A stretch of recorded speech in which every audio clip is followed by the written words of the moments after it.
rendez-vous avec une araignée géante. De nouveaux crimes viennent ensanglanter Brokenwood. De nouveaux crimes, oui, mais toujours les mêmes flics. Elle a communiqué avec moi. Fois qu'elle était morte? Et toujours aussi peu ordinaires. Je vois. Est-ce que vous la reconnaissez? En photo, ça me dit pas grand-chose. Je les distingue plutôt d'après leur personnalité. Nouvelle saison inédite. Comment ça s'appelle déjà?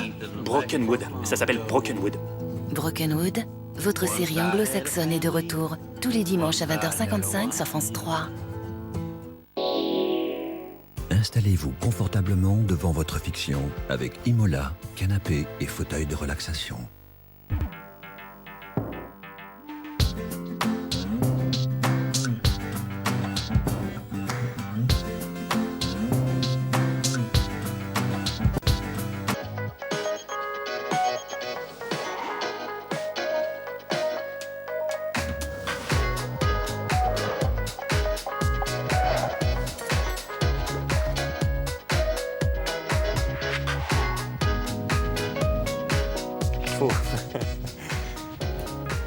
Bonjour à tous, jeudi 19 janvier, merci beaucoup d'être avec nous sur le plateau de 9h50 le matin. On va passer une petite heure ensemble avec un programme bien complet encore une fois. On va parler d'attelage et de chiens traîneaux aujourd'hui dans cette émission avec Serge Métier qui s'apprête à courir la grande odyssée avec ses chiens. Eh bien, il sera notre invité. Voilà. En deuxième séquence, nous parlerons de ces arbres et de ces arbres en hiver, en fait, comment les entretenir et comment bien les préparer pour affronter l'hiver avec Olivier Cardon. Et puis les qualités du pain, ce sera notre rubrique diététique avec Marie Samy qui nous dira quels sont les bons pains, quels sont les mauvais pains. Voilà, c'est à retrouver tout à l'heure en fin d'émission. La caméra extérieure, direction Allery, dans le froid et dans le givre et dans la glace d'Allery avec Julien aujourd'hui. Bonjour Julien, on va parler d'un petit commerce qui fait bien parler de lui aujourd'hui. Oui, tout à fait. Bonjour Thibaut. Alors si vous vouliez savoir ce que c'était qu'un contre-jour gelé, voilà, c'est ça. On voulait commencer. C'est vrai qu'il fait pas chaud, mais au moins on a le soleil, c'est pas mal. Et aujourd'hui, comme vous le disiez, on est à Allery, c'est dans la Somme. Et là, je crois que c'est le moment de sortir la carte postale. Carte postale, ça veut dire qu'il faut qu'on envoie les images du village. Voilà, donc Allery, c'est à l'ouest du département. C'est un petit village de 80 habitants à peu près. C'était le berceau du secteur industriel du tissage. On verra ça, tout ça en cours de l'émission. Et effectivement, on va aller dans le Petit Panier. C'est un bar concept qui est tenu par Alexis et David. Il est en place depuis à peu près 1 an. Donc il y a à la fois un bar, une épicerie et c'est vraiment un commerce multiservice. Regardez, je crois qu'on est sur la bonne voie. Voilà. Donc on va y aller, c'est par là. C'est tout droit. Allez. Voilà Thibaut, donc on va se retrouver, on va visiter ce petit commerce qui a été complètement remonté, restauré par David et Alexis. Et on va voir les clients, on va voir aussi des agriculteurs qui seront là, qui vont nous faire des démonstrations. A tout de suite Julien, restez avec nous parce que vous allez mettre les oreillettes. Je ne bouge plus. Bien repositionner l'oreillette. Il y a eu des cafeteurs en fait qui nous ont envoyé des textos, qui nous ont dit dites donc les gars, vous êtes passés dans une célèbre émission de médias sur C8 avec Cyril Hanouna. Il paraît. Et je crois que vous êtes leur nouvelle star, Julien. Regardez et surtout écoutez. Ouais. On en a des choses, calme-toi, loulou. Vous savez, je suis un homme du monde, un vrai globe-trotteur. C'est naturellement que j'ai regardé le journal de France 3 Picardie. Et dans leur équipe, il y a mon nouveau héros. Je l'adore, je vais le regarder tous les jours. C'est le gars, c'est un des journalistes de l'édition du soir. Déjà, il se confie beaucoup trop à l'antenne, il se lâche. Et direction Esserto avec Julien qui va donc emballer. Et peser. Emballer, c'est peser, quoi. J'essaye d'emballer, hein. Encore une fois, c'est pas gagné aujourd'hui non plus. Ouais, et bien alors vraiment, là où c'est mon héros, c'est que ce journaliste, c'est devenu ma star. C'est le seul qui pose des questions, mais se barre avant la réponse. Rien à foutre. Très bien, merci beaucoup. On va vous laisser travailler. Oui, Alexis, c'est un produit qui démarre alors, c'est ça? En fait, c'est un produit qui est assez récent, qui date de 3-4 ans. C'est mon... Ah mais c'est magnifique, on peut le revoir. Alors, regardez bien la tête du gars. Le gars comment il fait il en a un, mais il en a rien à foutre le gars. Regardez, c'est magique ça. Alors ça il faut le revoir, ça mon Camille, c'est fou. Regardez. Et maintenant. Très bien, merci beaucoup. On va vous laisser travailler. Oui, Alexis, c'est un produit qui démarre alors, c'est ça? En fait, c'est un produit qui est assez récent, qui date de 3-4 ans. Il s'en fout totalement. Il s'en fout. On adore ce mec. Bon, bah merci Julien de nous faire parler de nous en dehors des frontières de la région. Bravo. De rien, moi, du coup, j'en profite pour passer le bonjour à Cyril et à Camille, du coup. Et aujourd'hui, je vais aller voir Alexis. Et où il est, Alexis? Et quand je sors du champ, en fait, je vous entends encore. Allez, merci Julien. Voilà. À tout tout de à l'heure. suite. On se retrouve dans quelques minutes. La météo de ce jeudi pour vous dire qu'il fait très beau mais froid. C'est un petit peu comme ces derniers jours là. Vraiment, c'est tempête de ciel bleu sur la région aujourd'hui, avec un petit vent de 20 km/h qui donne des hautes températures ressenties, gla-gla, mais alors gla-gla de chez gla-gla, entre moins 5 degrés et moins 6 degrés. Ça, ce sont des températures sous abri, donc température ressentie, on est vraiment 4-5 degrés encore en moins. Couleur du ciel de cet après-midi, c'est exactement la même chose sur l'ensemble de la région. Du soleil et encore du soleil, avec donc toujours ces températures très fraîches. Voilà, magnifique météo fraîche, glacée, qui donne des images magnifiques comme on l'a vu avec Julien, entre 2 et 4 degrés. Voilà pour les températures. Bonjour Gontran. Bonjour Thibaut. Les photos, n'hésitez pas à nous les envoyer. 9h50 Picardie. Non, 9h50 Picardie, @francetv.fr. J'arriverai pas. Hein. Ouais, tous les jours, c'est comme les enfants. Tous les jours, il faut faire un exercice. Bon, bref, vous nous envoyez vos photos sur cette adresse-là. Regardez, c'est le cas de Gary. Lui, il a trouvé la bonne adresse et il nous a envoyé ce cliché pris au-dessus de la ville d'Albert. Hein, vous l'avez dit, avec cette météo, ce froid et ce beau temps, ça donne vraiment des clichés super. Merci à lui. 9h50 Picardie, @francetv.fr. N'hésitez pas, vous avez toute l'émission pour nous les envoyer. L'information, de quoi allons-nous parler tout à l'heure dans le journal de midi avec Dominique Patinec? Eh bien, nous allons nous rendre du côté de Beauvais. Hein. C'est une première nationale proposée par l'Établissement français du sang de l'Oise. Il propose aux lycéens majeurs de la commune de se réunir aujourd'hui et demain pour donner leur sang. Évidemment, c'est une action qui a pour but de sensibiliser les jeunes à cette question du don du sang et aussi, évidemment, on l'espère, à les fidéliser dans cette action altruiste. La revue de presse, on va parler du bonhomme aujourd'hui, le bonhomme Picard, qui évidemment. parle de... Il ne s'appelle pas encore Hauts-de-France, celui-là. Et qui nous parle aujourd'hui d'un tableau mystérieux découvert il y a 2-3 ans. Et ça y est, qu'on va bientôt pouvoir trouver dans l'église de la commune. Et ça se passe du côté de Saint-Just. Bonjour Marjorie Michaud. Bonjour. Allez, vous connaissez mieux le sujet que moi, je vais vous laisser Oui, l'expliquer. allez, allons-y. Donc, effectivement, on sait que le plateau Picard regorge de mystères. Et bien, en voilà un nouveau, avec une peinture qui a été découverte il y a 3 ans. Elle représente Saint-Vincent de Paul, donc, qui bénit une assemblée de paysans, a été retrouvée à Rançonvillers, puis abritée à l'église de Gannes. Et aujourd'hui, donc, elle est conservée dans un endroit secret. Donc, on ne sait pas encore où elle est. Elle devrait terminer à terme dans l'église de Saint-Just. Et si aujourd'hui, ce tableau ressort un peu de l'oubli, c'est parce que, pour la petite anecdote, on célèbre cette année le 400e anniversaire du passage de Saint-Vincent de Paul à Gannes. Et donc, beaucoup de questions ressurgissent. Qui est l'auteur de cette peinture? De quelle date date-t-elle? Où la scène se passe? Il y a beaucoup de questions autour d'elle et pas beaucoup de réponses. D'où un appel qui est lancé pour avoir des informations auprès des connaisseurs, pour lever les mystères sur cette peinture, et cette peinture que l'on peut retrouver d'ailleurs sur notre site internet. Voilà. www.lebonhommepicard.fr et non pas Hauts-de-France. Voilà, lebonhommepicard.fr. Merci beaucoup Marjorie Michaud. Le Bonhomme Picard édition de Clermont-de-Loise. Vous pourrez donc retrouver ce tableau de Saint-Vincent de Paul. Et toute l'enquête, j'imagine, se poursuit. Vous restez au taquet pour nous donner les dernières informations dans les semaines qui viennent ou les mois qui viennent, j'imagine. Exactement. À bientôt Marjorie. À bientôt. Merci beaucoup Marjorie. Elle est direction l'extérieur. Restez avec nous dans quelques instants. On accueille celui qui a fait 2e dans sa catégorie de la grande odyssée avec ses chiens de traîneau. C'est un musher. En attendant, on va retrouver Julien du côté d'Allery. Dans le froid glacial d'Allery, Julien, c'est parti. Oui, écoutez Thibaut, je me suis dit qu'il y avait du soleil, j'ai essayé de profiter de la terrasse. Mais en fait, je crois que c'est pas du tout la saison. Hein. Bon, c'est pas grave, je sais pas. Alex, je peux avoir un autre café, Alexis ou... Oui, mais venez, on va aller à l'intérieur, vous serez beaucoup mieux. Ah, super. On va se mettre au chaud. Voilà, on va aller au chaud. Donc, on est au petit panier. C'est ça. Ça fait combien de temps que vous avez ouvert? Donc là, ça fait 1 an et 2 mois qu'on a ouvert. D'accord. Et alors, du coup, ce bar, c'était votre idée, c'est ça? Remonter un bar ici dans le village?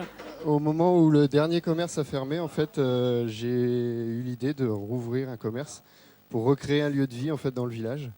Parce que vous êtes originaire d'Allery, c'est ça? Voilà, c'est ça. Moi, j'habite le village depuis mon enfance et donc c'est pour ça que j'ai voulu remonter un commerce pour refaire vivre le village. En fait. Ça vous tenait à cœur? Voilà, tout à fait. Vous les avez vus fermer, tous ces commerces Oui, il y avait un café au niveau de la place de la mairie, il y avait une épicerie dans la rue derrière, après il y a eu un café-épicerie et puis malheureusement, tout a fermé les uns après les autres.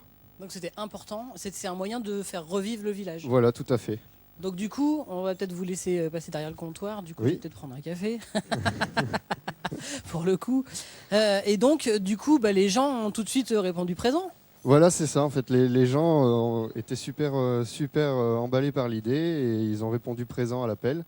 On organise diverses manifestations au sein du café. Et il y a la fête de la musique. On a fait la Saint-Patrick à l'occasion d'Halloween.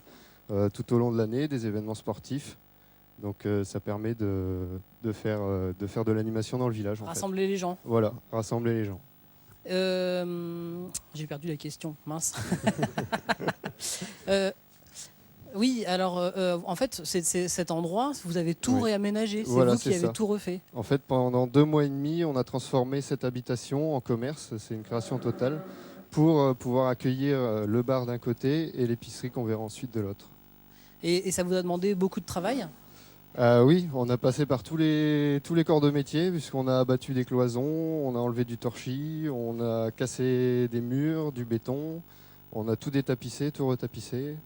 Donc on a vraiment on a fait de la peinture aussi. Vous avez tout de suite montré votre motivation, votre détermination. Voilà. C'était quoi ici, à l'origine? Donc c'était un corps de ferme, en fait, un élevage de moutons. Et donc on a transformé en commerce. Vous avez tout de suite eu l'idée d'avoir plusieurs commerces ici? Non, à l'origine, je voulais faire un café avec un petit peu de dépannage épicerie. Et puis, le projet a mis 3 ans à se mettre en place, parce que c'est vraiment très long. Et entre deux, j'ai travaillé pour quelqu'un qui m'a conseillé de coller aussi une épicerie complète au café. Et du coup, le projet de l'épicerie en intégralité est né à ce moment-là. D'accord, très bien. Et ben justement, je vais y aller. Voilà. Je vais y aller à l'épicerie. On va ressortir et on va aller à côté. Parce que en fait, les deux commerces, comme le disait Alexis, sont côte à côte. Hop, donc je ressors par là. Voilà, donc on le rappelle, c'est à Aléry, tout ça, c'est dans la Somme, à l'ouest de la Somme, près de la Normandie. Voilà. Et l'autre entrée, l'entrée de l'épicerie, elle est là. Tac. Et c'est parti. Et je pense que David va être dans les parages. Bonjour David. Eh ben bonjour Julien, bienvenue à Aléry. Merci. Alors vous êtes plutôt ici ou c'est chacun son côté? Comment ça marche? On a un binôme complémentaire, on alterne les fonctions en fonction des envies, ce qui permet également de ne pas avoir de routine au quotidien. Et donc ici on se trouve dans la partie épicerie. Tout à fait, vous êtes dans le petit panier d'Aléry. Donc c'est un concept d'alimentation, on y trouve tout ce qu'on a envie, tout ce qu'on a besoin. Quand il n'y a pas, on demande, on trouve des solutions pour vous apporter les produits.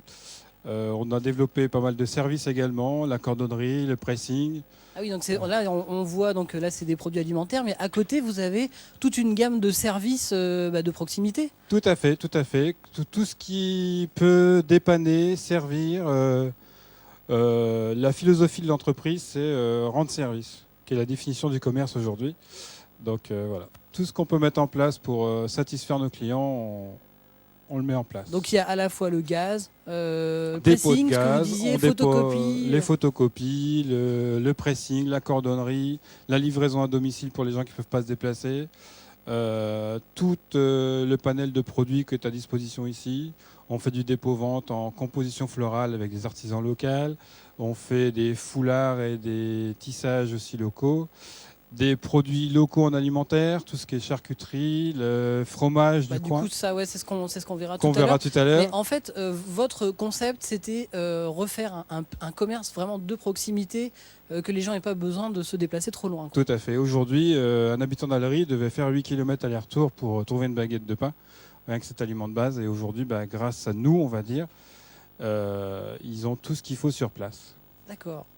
Écoutez Thibaut, vous savez quoi? On va vous retrouver tout à l'heure et on va faire une petite visite de l'épicerie, des produits locaux, parce qu'il y a des artisans, il y a des commerçants qui sont venus exprès pour nous parler des produits, parce que David et Alexis travaillent avec des artisans du secteur, ils font des produits locaux. Donc tout à l'heure, petite visite de l'épicerie. Et puis regardez, juste avant de partir, parce que tout à l'heure j'ai fait le tour quand même, mais là en fait, hop, on ouvre la porte. Ah bonjour Céline. Et elle essaie de se cacher. En fait, elle est passée là, dans le coin. Voilà. Et du coup, on est dans le bar. Il suffit juste de franchir une porte et on change d'espace. C'est magnifique, la télévision. Eh oui, surtout À quand tout c'est à en l'heure. direct. Merci Julien. On vous retrouve dans un instant. C'était Céline Seigné au son qui s'occupe du son, des micros et tout ça, voilà, qui était donc dans le champ. Allez, soyez les bienvenus dans 9h50 le matin. Dans un instant, on va parcourir la grande aventure avec cette odyssée incroyable avec des chiens de traîneau. Serge Métier, notre invité, il a fait 2e dans sa catégorie. Il va nous raconter son expérience avec Jérôme Jean. Ils vont raconter l'expérience ensemble, hein. Ils ne vont pas raconter leur expérience tous les deux. On parlera de l'hiver et de ses arbres fruitiers avec Olivier Cardon. Et puis on parlera des qualités du pain, le bon pain et le mauvais pain avec Marie Samier. Bonjour Jérôme. Bonjour Gontran, bonjour Thibaut. Bonjour Serge. Bonjour Thibaut. Vous êtes en chemise alors que d'habitude on a plus l'habitude de vous voir avec des gants et des grosses doudounes, des bonnets et des chiens absolument magnifiques. Vous êtes de retour de cette grande odyssée. La grande odyssée, oui. Et Jérôme s'est dit, il faut qu'on vous le présente, il faut qu'il vienne avec nous sur ce plateau pour parler de son expérience. Quelle expérience incroyable de cette épreuve, une des plus dures au monde, sportive. Quel homme ce Serge aussi, c'est pour faire sa connaissance aussi, puisqu'il est chirurgien dentiste, habite près d'Albert, et passionné. Et votre passion, en fait, vous êtes devenu musher, ça fait, je crois, une vingtaine d'années que... 25 ans que je suis musher. C'est quoi musher? Parce que je pense qu'il y a musher, plein de c'est téléspectateurs un qui doivent se poser la conducteur question. de traîneau. Donc j'ai un attelage de chien. Actuellement, j'ai le Père Noël, exactement. Et j'ai actuellement 8 chiens qui courent devant mon traîneau. J'ai donc fait la Grande Odyssée, enfin une partie de la Grande Odyssée, parce que dans ma catégorie, on ne fait qu'un tiers de la course, parce que sinon la Grande Odyssée en entier, il faut avoir 16 chiens, il faut avoir le double. Et donc j'ai terminé 2e, j'ai ramené mon trophée. Le trophée. 2e place. Alors on a suivi quelques images d'entraînement grâce à Gontran qui a tourné le reportage ce jour. Grâce à Henri Desaunay. Et Henri Desaunay. Moi, je fais pas, donc je suis pas monté sur le traîneau. C'était autour du Nouvel An. On peut dire que les conditions météo étaient réunies pour que l'entraînement soit au poil. Ouais, normal. Je me Julien Guérise. Racontez-nous ces images-là. Là, on est pas très loin d'Albert. Là, nous sommes juste quelques jours avant la course, donc j'entraînais donc en 2 attelages. J'étais avec un ami, on entraînait 2 attelages de 6 chiens pour pouvoir entraîner les chiens au dépassement, justement, pour préparer pour la course. Là, c'est vraiment... Et justement, c'était un jour, il y avait un brouillard givrant assez important, et ce qui a permis de faire un entraînement un peu plus dans les conditions nordiques. Qu'est-ce que c'est comme chien? Alors, ce sont des Alaskan Husky. Ce sont des chiens croisés entre Siberian Husky qu'on voit traditionnellement, et des chiens de chasse et un peu de coyote aussi, parce que ce sont des chiens qui viennent d'Alaska, et en Alaska, ils croisent un peu toutes sortes de chiens pour faire des chiens les plus performants possibles, en fait. Alors, la Grande Odyssée, on le disait, c'est une des épreuves les plus dures. C'est la plus dure au monde. Alors, le chien de traîneau, c'est très bien, ça semble très ludique, c'est très fun. C'est 20 heures d'entraînement minimum par semaine. C'est vraiment fatigant, c'est un vrai sport. Et effectivement, vous avez réussi une bien belle performance avec cette place de 2e dans cette course, rappelons-le, la plus dure au monde. Voyons quelques images justement de cette course. En quoi elle est si difficile que ça? Alors le gros problème technique de cette course, c'est le dénivelé. Le dénivelé étant très très important vu qu'on passe sur des pistes de ski alpin, souvent des pistes rouges. Donc il faut les monter et après il faut les redescendre. Donc ça a l'air de rien, mais monter 1 kilomètre de dénivelé juste en face de soi, faut le faire quand même. Là, donc on me voit sur la piste, on voit mon départ. Et on voit m'élancer comme ça sur les pistes. C'est dans le Mont Blanc. Là, c'est à Samoin, c'est ici, là. Donc après, c'est souvent de nuit en plus. Et bon, cette année, la première étape a été extrêmement complexe puisqu'on est parti dans le brouillard et je ne voyais même pas mon chien de tête. Donc ce qui fait que je me suis perdu. Alors, c'est vrai que ça complique encore les choses. Jérôme, qui est un grand musher, puisque tout le monde connaît ses performances, nous expliquait tout à l'heure que, effectivement, quand on voit comme ça à l'image, on ne se rend pas compte de l'effort que vous, musher, produisez, parce que vous êtes derrière comme ça. Mais en fait, les chiens travaillent énormément, mais vous, derrière, vous avez un boulot colossal. Là, sur une course comme ça, il faut imaginer comme si on courait un petit marathon chaque jour, quoi. Parce que la course durera à peu près 2 à 3 heures, suivant les meilleurs, quoi. Et pendant ce temps-là, on ne fait que de courir. Et on court pour gagner le temps le plus possible. Il faut compenser, c'est ça? Il faut compenser. Voilà, et après, il faut descendre. Et dans les descentes, il faut les retenir. C'est extrêmement fatigant. Je dirais que c'est presque aussi fatigant que la descente que de la montée, quoi. Parce que sur les images, ça semble très fun, ça semble très sympa. Et on a l'impression qu'en fait, il n'y a que le chien qui bosse. Non, c'est un effort physique très intense. Voilà. Et c'est ce qui explique que c'est pour la course la plus difficile du monde, quoi. Parce qu'en fait, les autres courses, c'est que sur du plat, tout le temps. C'est une course par étape aussi, il faut expliquer. Alors, chaque jour, on change de station. Donc là, Là, les stations, là, c'était Samoins, Léger, et puis Pradely et Morillon. Et après, ça continue. Chaque jour, c'est une station. Après, il y a Megève, etc. quoi. Et le soir, vous dormiez comment? C'était camping, entre guillemets, c'était sous la tente? Il y a des... Enfin, l'organisation permet aux mûcheurs de dormir dans des refuges, des choses comme ça, quoi. Donc, et après, il y a quand même des étapes où il y a des bivouacs à faire. Là, faut faire la Grande Odyssée en entier. Et il y a 2 bivouacs, on dort sous la tente. Sinon, vous pourriez aussi faire comme on fait en Laponie, c'est-à-dire dormir dans un hôtel de glace. Un hôtel de glace en Laponie, exactement, on peut faire ça. Ouais. Concertino 9 nous dit qu'à Candor, entre Roy et Noyon, il fait moins 6,5 degrés en ce moment même, température sous abri. Ça n'a rien à voir avec la Laponie dont on va voir quelques images maintenant, ou alors là, on est dans des températures excessives, mais c'est un terrain de jeu idéal pour les toutous. Non, exactement. Les gros toutous. Là, c'est ce qu'on voit ici, les images de Laponie. Là, on me voit là, sur les hauts plateaux. Là, on a des températures de moins 40 assez fréquemment. Là, sur cette image-là, il faisait moins 35 ce jour-là. On finit par plus sentir le froid à ce moment-là. Bien couvert comme ça, on ne s'en rend pas trop compte. Les chiens, de toute façon, eux, ils ne voient pas la différence. Entre 0 et moins 30. À la limite, vous me disiez même, parce que du coup, comme on s'est rencontrés sur le reportage il y a 15 jours, vous me disiez même que les chiens sont presque plus à l'aise à partir de moins 10 qu'à 0 ou à 5 degrés. La température idéale pour eux est aux alentours de moins 20. Moins 20, c'est parfait pour eux. Moins 20, un peu comme Jérôme. Ils sont infatigables, ils peuvent courir des centaines de kilomètres comme ça sans... Mais les températures négatives, par contre, en Laponie, sont quand même plus agréables, je trouve, que celles qu'on peut avoir par chez nous. On les supporte mieux le froid. Beaucoup mieux, parce que là, en fait, on me voit, j'ai qu'une simple combinaison de ski, alors qu'il fait moins 30. J'ai pas ça ici par moins 5 degrés. Allez, très rapidement, les prochaines étapes pour vous, c'est quoi? Parce que la Grande Odyssée a eu lieu, maintenant, vous allez vous entraîner pour maintenant, quoi? il y a encore quelques petites courses en février, donc au Four, aux Rousses, et après, je repars un mois en Laponie au mois de mars. Ah bah très bien. Ils sont où les chiens? Là pour l'instant ils sont sur Albert, dans un au chaud. Au chaud. Il fait moins 7, moins 7 ce matin, mais ils sont bien. Merci beaucoup Serge. Merci aussi. D'être venu sur ce plateau et embrassez vos chiens pour nous. Bravo pour Ils sont aussi les héros de cette Grande Odyssée. Merci Jérôme. Au revoir messieurs. Quelques photos de Cécile, allez, avant de retrouver Julien. Absolument, regardez, peut-être une future piste de mushing. Ça se passe du côté de Compiègne au Beaumont. Voilà, une photo envoyée, comme vous l'avez dit, par Cécile à l'adresse 9h50picardie@francetv.fr. Allez, direction Allery avec Julien. Julien qui est capable d'encaisser les températures de moins 35, moins 40 sans aucun problème. Sans doudoune, sans rien. Moins 8000 même, s'il faut. Alors, du coup, moi, je vais peut-être prendre de la salicorne. Peut-être de la confiture de lait. Ça, c'est des produits que vous vendez, David et Alexis. Et c'est tout en local, c'est ça? Tout à fait. Ce sont tous des produits du terroir.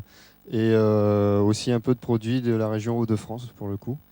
Et on se fournit chez divers producteurs. Ça fait partie du côté commerce de proximité, de travailler aussi avec des artisans du secteur? Voilà, tout à fait. Aussi de nous différencier par rapport à ce qui peut se faire ailleurs. Et surtout de notre attachement au local, toujours, avoir des produits de la région qui sont faits dans notre région. Même dans les produits, on va dire, plus basiques, tout ce qui est grande marque nationale, on s'attache aussi à faire des choix où les usines de production sont dans notre région également. D'accord, donc il y a le côté alimentaire, la bière. Bon, ça c'est un peu tôt pour la bière, on attendra peut-être la fin de l'émission.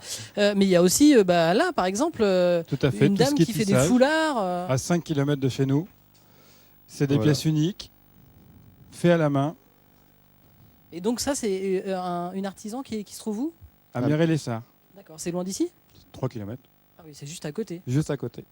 Et du coup, pour elle, c'est aussi important de venir déposer ses produits ici dans des commerces comme ça? Des points de vente supplémentaires, des points de contact supplémentaires. On accueille entre 50 et 60 personnes par jour, donc c'est autant de personnes qui peuvent être intéressées par conquis par ces produits, tout à fait. Alors on le voit, il y a tout le côté alimentaire, il y a même des fournitures là-bas, fournitures scolaires, bureautiques. Oui, je disais, tout ce qui est dans les besoins du quotidien. Les enfants rentrant de l'école le soir, n'ayant pas de copie double à 19h30, peuvent s'approvisionner chez nous pour faire les devoirs en toute sérénité. Il y a aussi tout ce qui est journaux, presse locale. Presse quotidienne, presse hebdomadaire.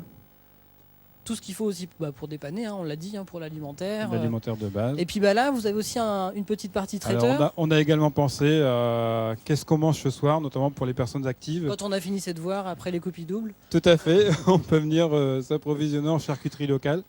On a un artisan amiénois qui s'appelle Henri Daumont qui nous fournit en en pâté et salaison, en boudin, en museau, en toutes sortes de choses. Donc c'est pareil, hein, vous essayez de rester le plus proche possible Des de vos producteurs fournisseurs. locaux, tout à fait. Et du Voilà. coup, parmi les producteurs, il y a Maryse. Bonjour Maryse. Voilà, Bonjour. qui nous Hop, approvisionne je prends un micro. en œufs sans OGM.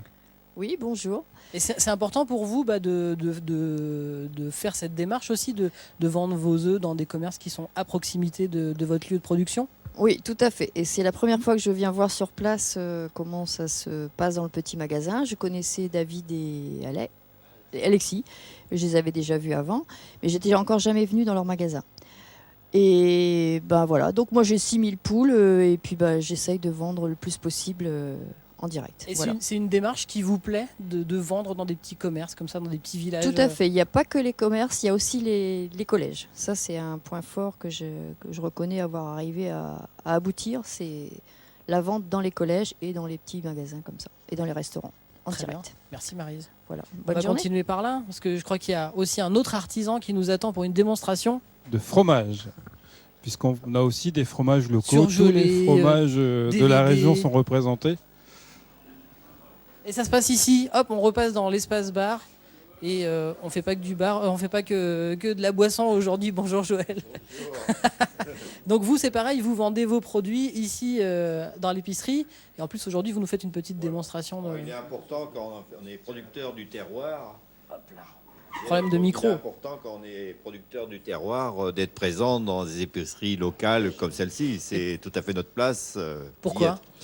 Disons que eux, ils développent justement une activité rurale et essayent de faire redévitaliser un peu nos campagnes. Nous, on vit aussi dans les campagnes, donc on a chacun tous intérêt à jouer le jeu. À jouer le jeu, et puis que les gens d'ici puissent retrouver les produits locaux. C'est un vrai état d'esprit en fait, à la fois pour le producteur, pour le commerçant. C'est un état d'esprit et c'est aussi l'avenir de la façon de manger. Pour vous, c'est Voilà. c'est l'avenir. C'est l'avenir d'être qu'on produise local et qu'on mange local. Très bien. Et du coup, alors qu'est-ce que vous nous produisez de local et de Alors bon, moi, je suis à Chèvrerie de Canap avec Marcel Poisson et donc on a donc nos 100 chèvres et là je vous ai apporté un seau de cahier pour vous faire voir comment à partir de notre lait on peut fabriquer le fromage et là en l'occurrence c'est une faisselle de fromage de chèvre. D'accord. Donc qu'est-ce qu'il faut faire? Comment Alors comment on procède? fait? Je vais peut-être poser le. Allez, je vous tiens le micro. Oui, voilà.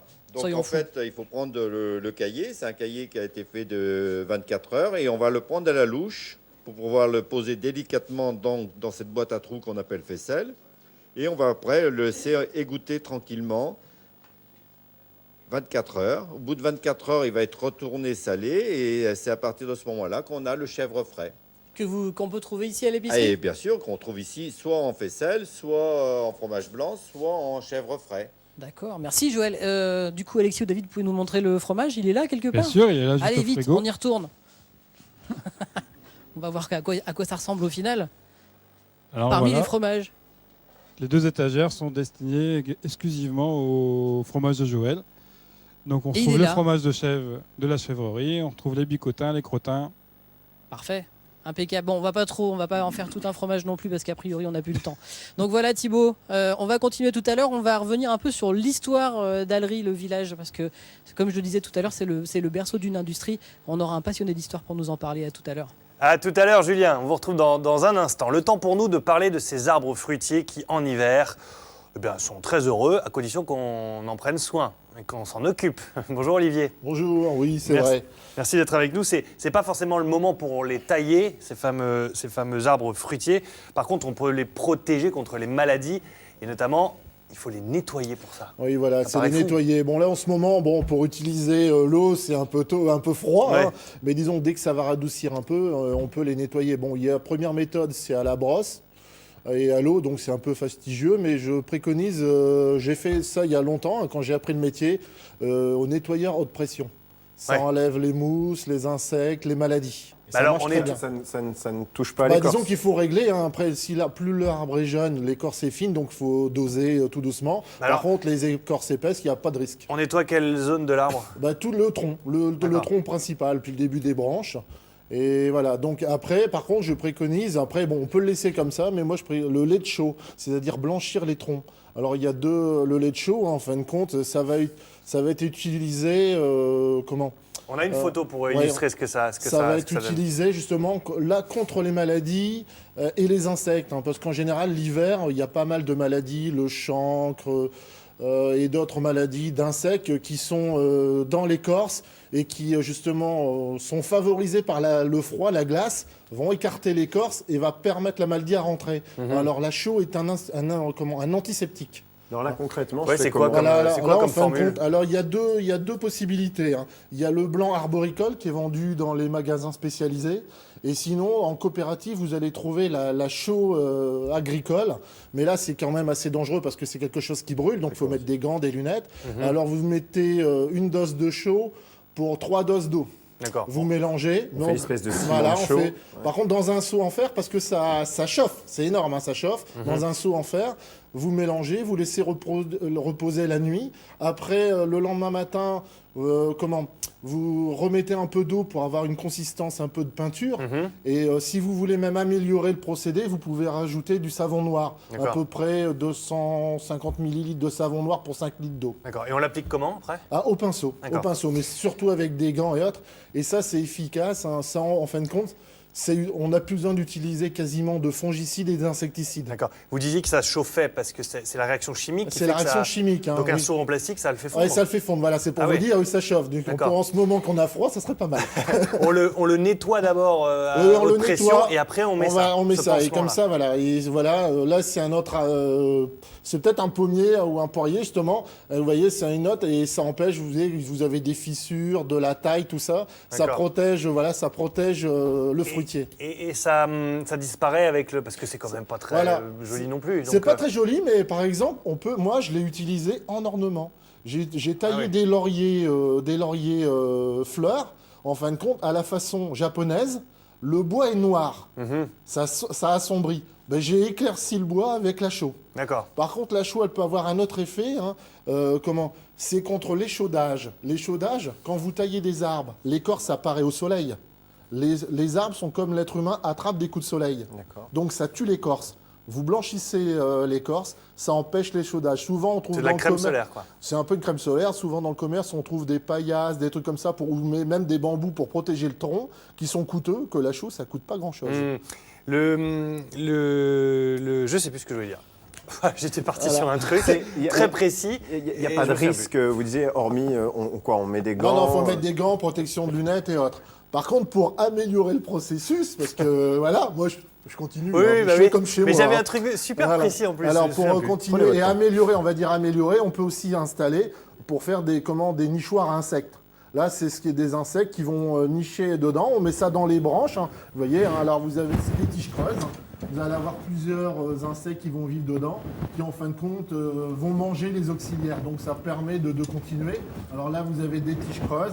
Et là, Olivier, vous êtes en train de cacher le micro. Excusez-moi. et là, vous avez dedans, vous mettez de la paille et des écorces. Vous accrochez ça aux arbres, ou vous posez même au pied des arbres. Hein, montrez dessous comment c'est. Voilà. Dans l'autre sens. Hop, et là, vers moi. Voilà, quand même, c'est impeccable. Voilà. Pareil, écorce, désolé. C'est astucieux, ça. Voilà. Et c'est très simple à faire. Hein. Les enfants peuvent le faire. Alors, si on met ça dans les arbres, on peut même décorer les poteries. Hein. Moi, je conseille, vous pouvez les peindre avec les enfants, les jeunes comme ça, de toutes les couleurs. Évitez le jaune. Le jaune attire les pucerons. J'avais ma question. Le froid. J'avais ma question. Pour peindre. Ouais. Est-ce qu'on peut mettre le mélange de chaux, puisqu'il est liquide, dans, vous savez, les espèces de vaporisateurs sous pression là? Non, c'est quand même c'est assez épais. Assez épais, voilà. D'une consistance de peinture, mais assez épaisse. Hein. D'accord. Bon, voilà. Alors moi j'ai une autre question, on continue, parce qu'on parle de la période hivernale et on a parlé d'une météo en ce moment qui est assez exceptionnelle avec des températures vraiment très froides. Est-ce que ces arbres fruitiers souffrent du froid? Est-ce que la chaux qu'on applique pour les protéger ça protège aussi du froid? Non, ça ne protège pas du froid. D'ailleurs, c'est pour ça qu'il faut attendre que les températures un peu montent. Par contre, là, en ce moment, moi, je préconise aux gens, c'est de vérifier tous les arbres et arbustes qui sont sensibles au froid, qui sont autres, donc de faire attention au paillage et toiles de protection. On peut mettre toujours les espèces de voiles là sur sur certaines espèces sensibles, néfliers ou autres, on peut la les lavande, protéger. les pieds de lavande. Les pieds de lavande, mais surtout, je pense tout ce qui est eucalyptus, laurier fleurs et autres. Et pas mal de plantes un peu fragiles au froid. 2 livres gros livre que vous nous avez ramené. L'épaisseur de ces Bibles-là, il y en a deux. Le premier, cultiver et soigner les arbres, avec donc les techniques que vous venez de nous montrer notamment. Et alors, on imagine qu'il y en a plein d'autres. Oui, voilà. Et puis cultiver et soigner les arbustes, parce que les techniques ne sont pas forcément les mêmes. Voilà, pour les bouquins que vous nous avez ramenés. Ça permet d'identifier les maladies et les arbres et arbustes. Allez, merci beaucoup. Quelques photos de nature, justement, pour symboliser votre chronique que l'on vient de recevoir. Parfaitement de circonstance. Une photo envoyée par François Régis, voilà, à 9h50 Picardie, @francetv.fr. On le remercie. Écoutez, je suis nul. Je me permettrai pas. Mésange, donc. Merci aux spécialistes. N'hésitez pas quand même à nous envoyer vos clichés de Picardie, de froid, de soleil, d'animaux et de verdure. On y passera avec grand plaisir. Allez, direction l'extérieur avec Julien qui est en train de nous regarder à la télé en direct.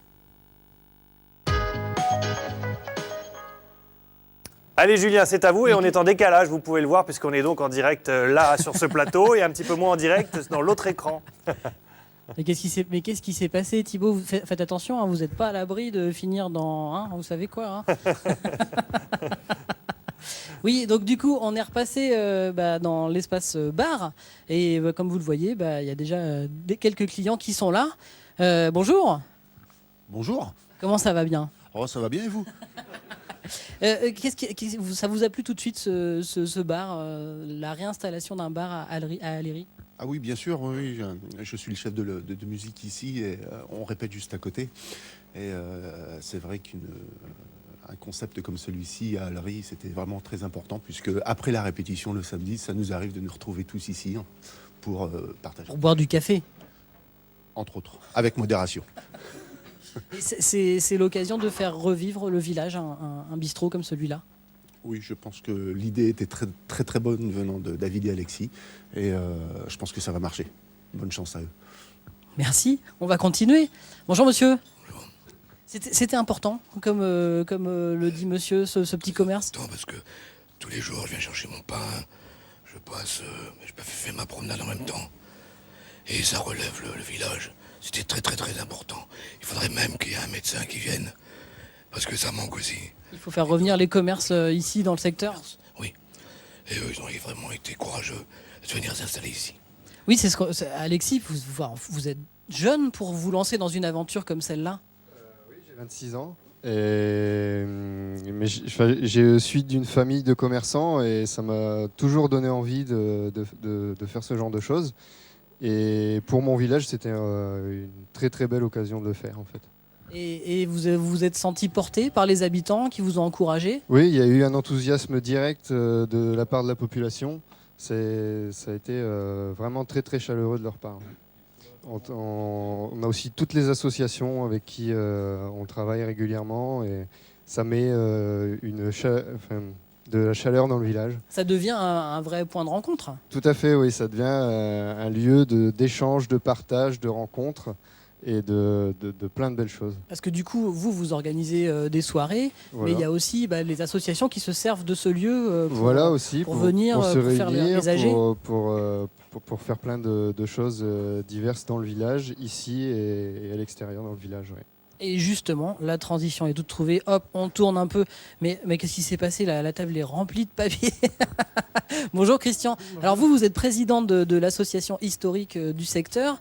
Et du coup, vous venez régulièrement ici pour... Moi, je suis un fidèle client parce que je suis comme tous mes amis ici. On est très, très, très heureux de voir à nouveau un commerce dans le village parce que ça nous manquait beaucoup. Et puis, ils ne peuvent pas savoir ce que ça nous procure. Ça remet une vie incroyable dans le village, quoi.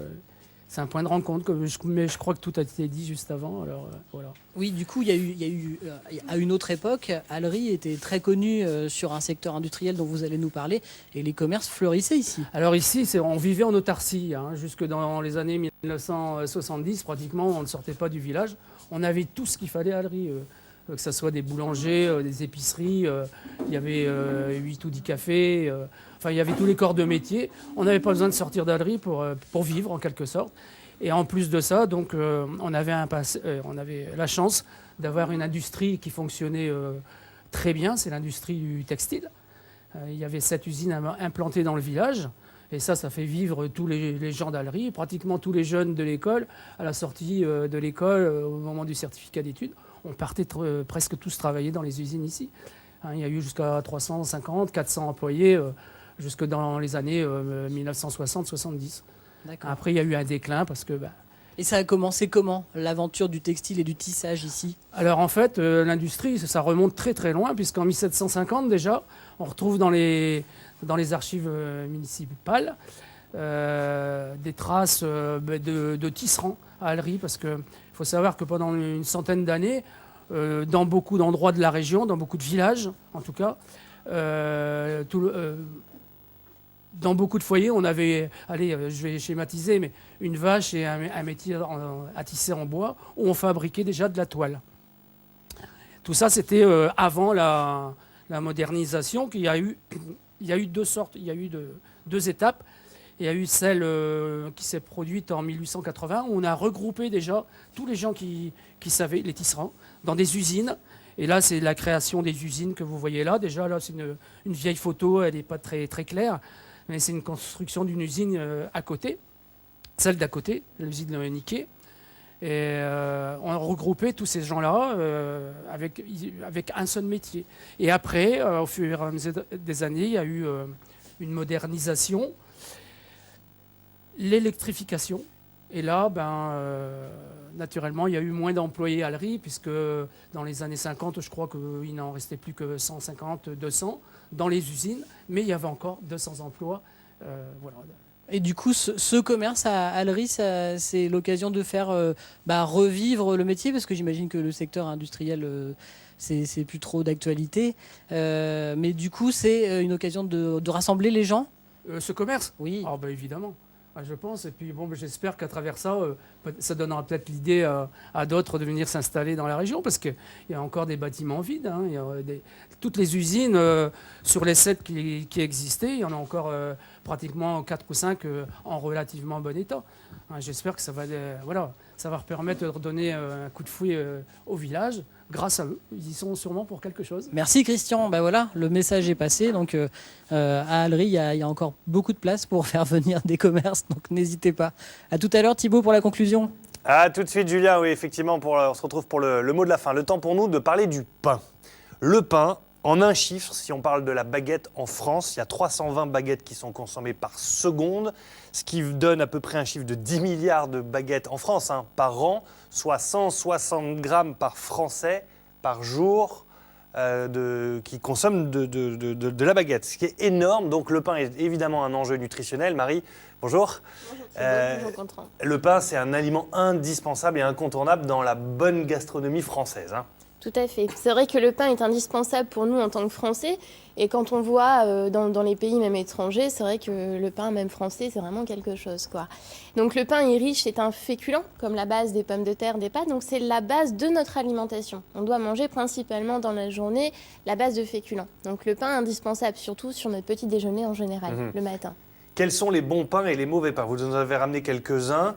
Plus c'est blanc, moins c'est bon. Dans la culture populaire, plus c'est blanc, moins c'est bon. Plus c'est noir, et ça veut dire complet, et plus c'est riche. Dans la culture française, on va dire c'est vraiment la baguette. C'est vraiment une culture indispensable. Mais c'est vrai qu'en valeur nutritionnelle, plus le pain il est blanc, moins il est riche en farine complète et en fibres alimentaires. Donc moins c'est bon pour la santé. Donc c'est vrai que les fibres alimentaires ont un pouvoir sur le corps indispensable. Autant sur l'aspect satiétiogène, c'est-à-dire que ça coupe l'appétit et on a moins faim quand on en mange. Plus c'est riche en fibres alimentaires, meilleur c'est pour le transit intestinal et aussi pour la santé, sur tout ce qui est la prévention donc des maladies cardiovasculaires, pour le cholestérol et aussi pour le diabète en général. La vertu principale du pain, ce sont les sucres lents, on est d'accord? Oui, tout à fait. Le sucre lent. Donc, dans la base alimentaire, vous avez le sucre lent, le sucre rapide. Donc, comme c'est fait avec de la farine, donc issue du blé, c'est un sucre lent. Donc, ça veut dire que ça va ralentir la digestion quand on en mange. D'accord. Donc ça, c'est on peut pas, quel que ce soit du pain blanc ou du pain complet ou du pain aux céréales. Ça reste un sucre lent de base. Ça reste un sucre lent. Après, plus le pain va être riche en farine complète, plus il est bis, plus il est noir, plus il est source de protéines d'origine végétale. Donc ça, c'est intéressant aussi. Après, vous avez tout ce qui est fibres, les vitamines et les minéraux, donc indispensables aussi au niveau du corps. Donc ça, ce sont plus les pains complets. Les pains complets, les pains ici, vous avez du pain complet, du pain nordique, où il y a des graines aussi à l'intérieur, du pain en céréales. Donc plus il y a des fibres alimentaires et plus c'est riche en tout ce qui est vertu nutritionnelle au niveau du corps. Alors, est-ce qu'il y a un pain qui se démarque d'un autre et qu'il faut privilégier dans l'alimentation entre le pain, évidemment, artisanal et traditionnel, et on va dire les imitations de pain, par exemple du pain complet qu'on peut trouver en grande surface, qui est effectivement très bon comme ça de prime abord. Est-ce qu'il est meilleur? Est-ce qu'il n'a pas plus de graisse, plus de sucre qu'un pain réalisé par le boulanger? Les pains qu'il faut favoriser, c'est les pains vraiment qui sont réalisés en boulangerie ou dans les rayons boulangerie au supermarché. Au supermarché, il y a quand même des boulangers qui fabriquent le pain, ça c'est bon. Par contre, celui qu'il ne faut pas consommer, c'est les pains qui sont emballés, dit pain demi, sans citer plus ou moins de marque, et dit dénomination farine complète. Moi, j'ai beaucoup de personnes que je vois et qui me disent oui, je consomme du pain complet, vous savez, le petit pain carré que je trouve au supermarché. Donc le pain demi complet. Il n'y a pas assez de farine complète à l'intérieur pour que ça soit efficace pour le transit, pour la santé. Et en plus, il y a des graisses à l'intérieur et souvent des graisses saturées. D'accord. Donc là, c'est le pain que vous nous avez ramené au milieu, par exemple. Alors, c'est celui-là. Ça, voilà. même au petit-déj avec du beurre et de la confiture, c'est à éviter. Ce pain de mie, souvent, on le toaste.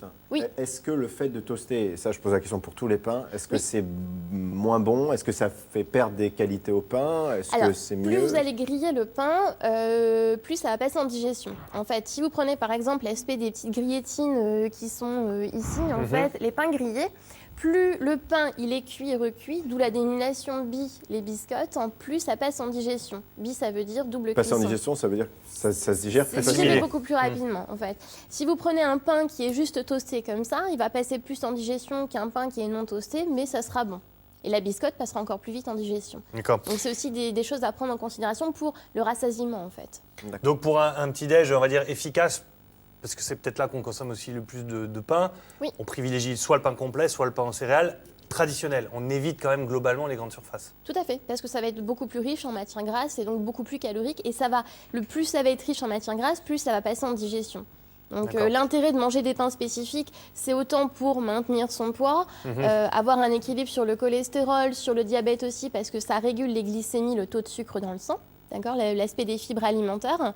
Et puis après, derrière, c'est pour une question aussi de saveur, parce qu'il y a des goûts différents dans les pains complets, les pains céréales, etc. À partir de quel moment, sur un emballage de pain un peu plus industriel, il ne faut pas le consommer en termes de matière grasse, par exemple, sur les étiquettes? Il ne faudrait pas dépasser 3 à 4 grammes de matière grasse pour 100 grammes. Sachant que dans un pain, en général, il n'y a pas de matière grasse.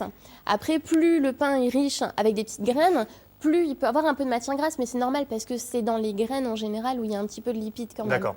Qu'est-ce qu'on fait de tout ce qui est pain grillé, type biscotte, type, vous savez, ce fameux pain suédois qui commence par W, qui termine par A. Donc c'est un petit peu les pains que j'ai donnés ici. Voilà, tous ces pains-là très grillés, qui sont bourrés de fibres, qui sont au seigle, qui sont, on a plein de variétés. Est-ce que c'est bon ou pas bon? Alors, pour moi, je vais plutôt le conseiller dans un régime où la personne, par exemple, doit avoir un régime qu'on appelle sans résidu, donc qui a du mal avec les vrais pains en général. Donc, on est censé consommer des pains qui sont plus grillés parce qu'en digestion, ça va mieux passer. Pour une personne standard, je ne le conseille pas parce que c'est une dénomination biscotte, comme j'ai dit tout à l'heure. Quand ça commence par biscotte et biscuit, ça veut dire que c'est une double cuisson. Donc, plus c'est cuit, plus ça passe en digestion. Donc, c'est pas forcément bon. Et dans ces dénominations-là, c'est pas vraiment une base de pain, c'est une base de pain de mie qui a été cuit et recuit. Donc il y a déjà plus de matière grasse dans ces pains-là que dans des pains standards comme ça. Très bien. Donc occasionnel pour le dépannage ou pour les personnes qui ont des problèmes digestifs et qui ne peuvent pas consommer des pains comme ça. Sinon, à éviter quand même. Très bien. Merci beaucoup, Marie, pour toutes ces informations. Une rubrique à retrouver sur notre site internet france3picardie.fr, rubrique 9h50 le matin, avec tous les conseils, pain céréales, pain complet à privilégier à la baguette de temps en temps, qui est aussi quand même la meilleure de toutes. Tout à fait, surtout quand elle est fraîche. Surtout quand elle est fraîche. Merci beaucoup. Allez, une petite photo peut-être avant d'aller voir Julien pour le mot de la fin et la météo. Absolument. Un sous-bois du côté d'Albert, c'est une photo envoyée par Steve à l'adresse 9h50 Picardie @francetv.fr. C'est pas encore fluide. Allez, un petit coup d'œil sur la météo rapidement pour vous dire que globalement, sur l'ensemble de la région, il fait beau, très beau, il y a du soleil partout. Il y a un petit vent qui balaye toute notre Picardie. Résultat, les températures ressenties sont fraîches, il fait froid, mais il fait beau. Voilà, entre 2 et 4 degrés ce matin, c'était vraiment gla, et ça va durer encore quelques jours. Mais il fait beau, donc profitons-en. de ce magnifique soleil glacé. Un petit coup d'œil sur l'information, Gontran. Oui, Dominique Patinec présentera le journal à midi. Il vous présentera notamment un reportage tourné ce matin même à Beauvais, où l'établissement français du sang organise une première nationale. Elle a réuni tous les lycéens majeurs de la ville pour leur proposer de donner leur sang, une action citoyenne auprès des plus jeunes pour effectivement leur donner l'envie de cette action altruiste. Merci beaucoup. Allez, le mot de la fin pour Julien qui a préparé un panier 100% made in Picardie pour tous les Parisiens qui nous regardent et qui vous regardent désormais, Julien. Oui, c'est ça, tout à fait. Donc velouté de chicon, un petit pâté, des petites tripes. Merci David, merci Alexis de nous avoir reçus aujourd'hui au petit panier. Et de rien. je repars avec mon petit panier. Ben, c'est nous qui vous remercions beaucoup. Et on reviendra sûrement parce que vous avez plein de projets, c'est ça, hein? Oui, on va lancer le bio. On est déjà en suivi avec un producteur de fruits et légumes en reconversion biologique de la commune de Bellifontaine, Monsieur Bélier. Parfait, et ben on reviendra voir tout ça. Plein d'autres Pas de problème. Bonne Merci, journée à vous. à bientôt. Je vais quand même dire au revoir aux gens avant de partir. Hop. Messieurs, dames, merci à vous. Oui, mais je dis messieurs, dames, oui, si, il y a bien une dame, c'est bon. Ils sont cachés là. Voilà. Ma motivation. Oui, et demain, on sera à Bois de Picardie, dans la Somme. On ira voir le fonctionnement d'une recyclerie. Allez, bonne journée à tous. Salut Julien, merci beaucoup de nous avoir fait découvrir ce petit endroit magnifique à Allery, ce commerce de proximité qui fait vivre le village. Merci à tous. L'émission est à revoir sur le site internet France 3 Picardie. Julien, il fait le fou. Ah oui, il danse. France3Picardie.fr, rubrique 9h50 le matin. Effectivement, comme vous l'a dit Thibaut, vous pouvez retrouver toutes nos émissions en entier et aussi, plus détaillées, les chroniques avec des liens hypertextes et des informations complémentaires. Et n'hésitez pas à nous envoyer des messages. 9h50 le matin, Picardie. 9h50 Picardie, @francetv.fr. J'arriverai jamais. Merci à tous et à demain, 9h50.